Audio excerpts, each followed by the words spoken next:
paperwork, for example, that you wanted to drop in, or speak to a member of staff, and we can take all the details. But if it's Nicola herself that you want to speak to, the soonest would be the surgery. No problem, but as I say, you could give me details just now, and obviously we've got caseworkers in the office that do that as well. So it was whatever you prefer. It was basically, it's a bit sensitive, but it was just regarding a full sensitive about it anyway. It's just about a pending repossession that may happen with the banks. I don't know. I think it's terrible how it's all sitting there now, but anyway, I'll leave it with you just now, and well, you've got my number if you wanted to pass it over.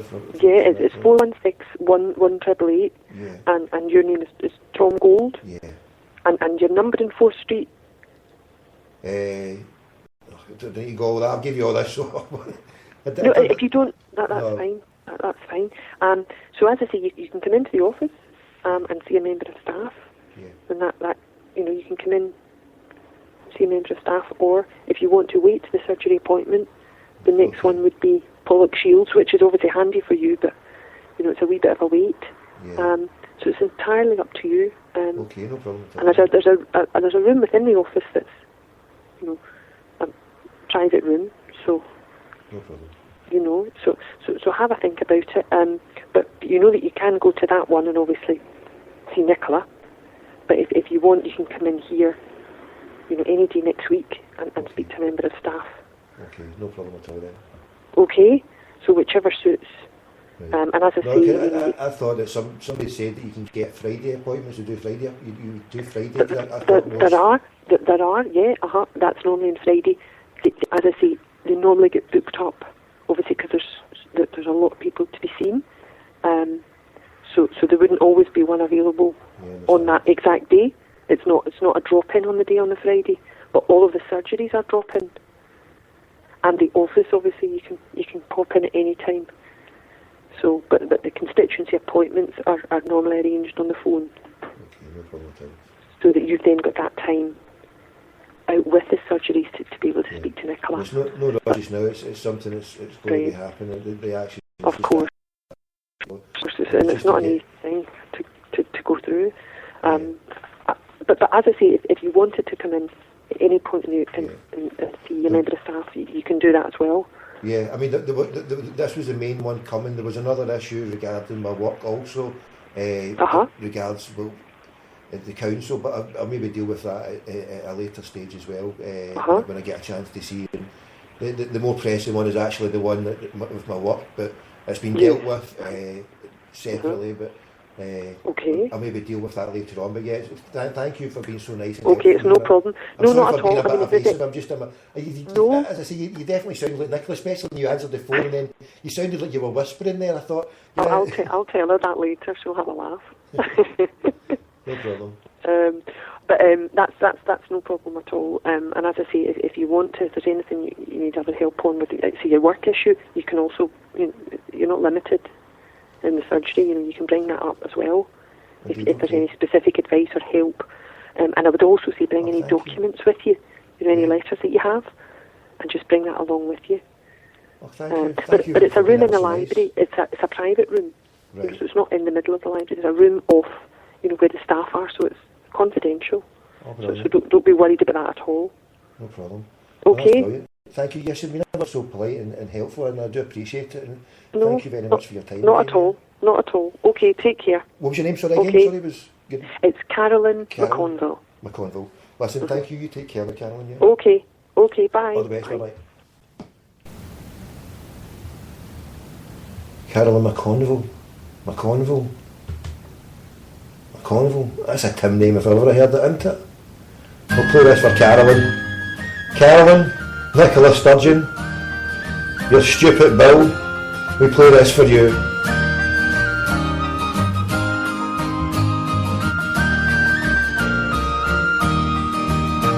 I'll sing you a song of a terrible wrong, when the flags they flew at half-mast, and a man lay dead, he'd been riddled with lead, he died on the streets of Belfast. And the radio said, there's another shot dead, and he died with a gun in his hand. And he didn't say why Billy Reid had to die. He died to free our land. It happened one day when the bold IRA went out to fight for their land. With an old Thompson gun, they the Brits on the run, and returning to home was their plan. And the radio said, there's another shot dead, and he died with a gun in his hand. And he didn't say why Billy Reid had to die. He died to free our land. When returning the gun, Billy met British Huns, and when the fight had begun, his position was dire, and his gun would not fire, and he died with his old Thompson gun.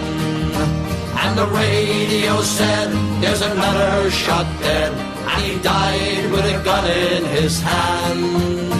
And it didn't say why Billy Reid had to die. He died to free our land. Although he lay dead, he was kicked in the head. By the hair they dragged him around. They still fear him yet, and they'll never forget how brave Billy Reid stood his ground. And the radio said, there's another shot dead, and he died with a gun in his hand. And he didn't say why Billy Reid had to die. He died to free our land. If you think he was right, come and join in the fight and help to free Belfast. For the blood that he shed, and although he lay dead, in our minds his memory will last.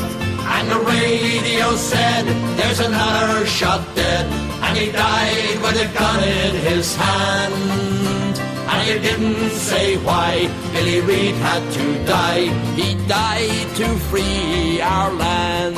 And we're back. Right, here, tell 10 to tell 10. Retweet to retweet. We just had a couple of missed calls there. One when I was on talking to the lovely Carolyn. And we'll just phone this number back here. We'll phone this number back.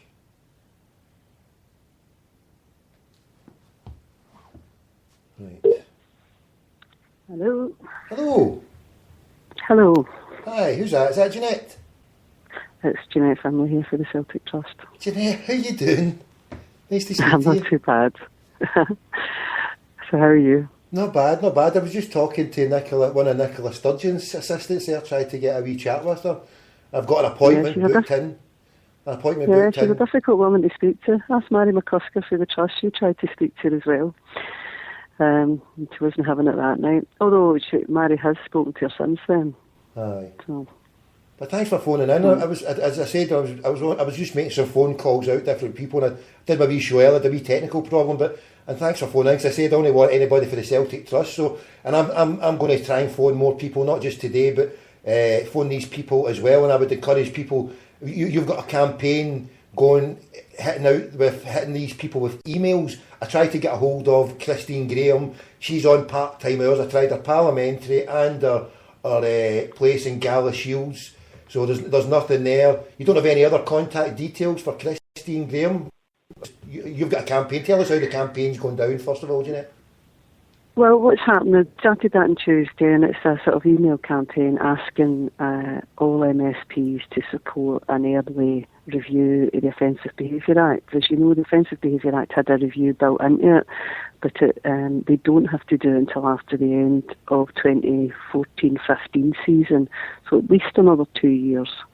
And we were saying, actually, the evidence is all there that this is a disaster. You need to get rid of it, and let's review it earlier. And they have that in their power to do that. So we started on Tuesday saying to people, we set up the wee system like we did for the, when we were complaining about the police action in the Gallagate, and we asked people to email, and people have been doing that. So there's been about, I'll tell you exactly how many, 6,788 emails sent since Tuesday. And And I think Miss Graham's getting a wee bit upset because she herself has received 546.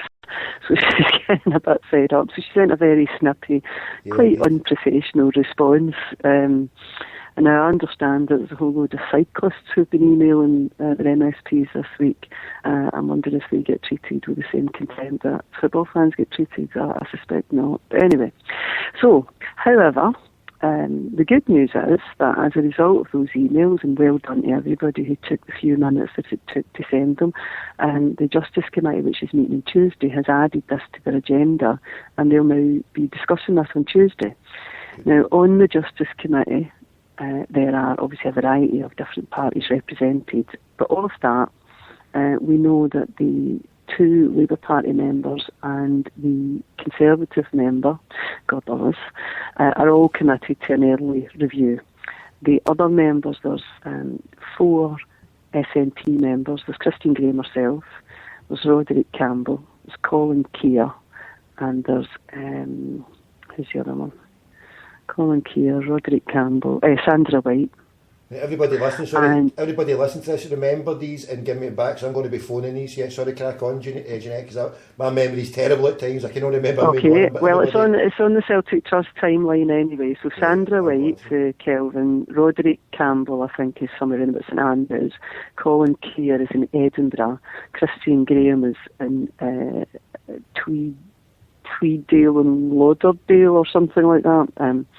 And those are the people who are the SNP. Now, there is another woman on that for the Liberal Democrats who I think is probably, a reasonably nice wee woman called Alison McInnes, but she hasn't given a commitment so far to supporting an early review. I'm hopeful that she might, because she seems like a sensible sort of a woman, so I'm hoping that she will.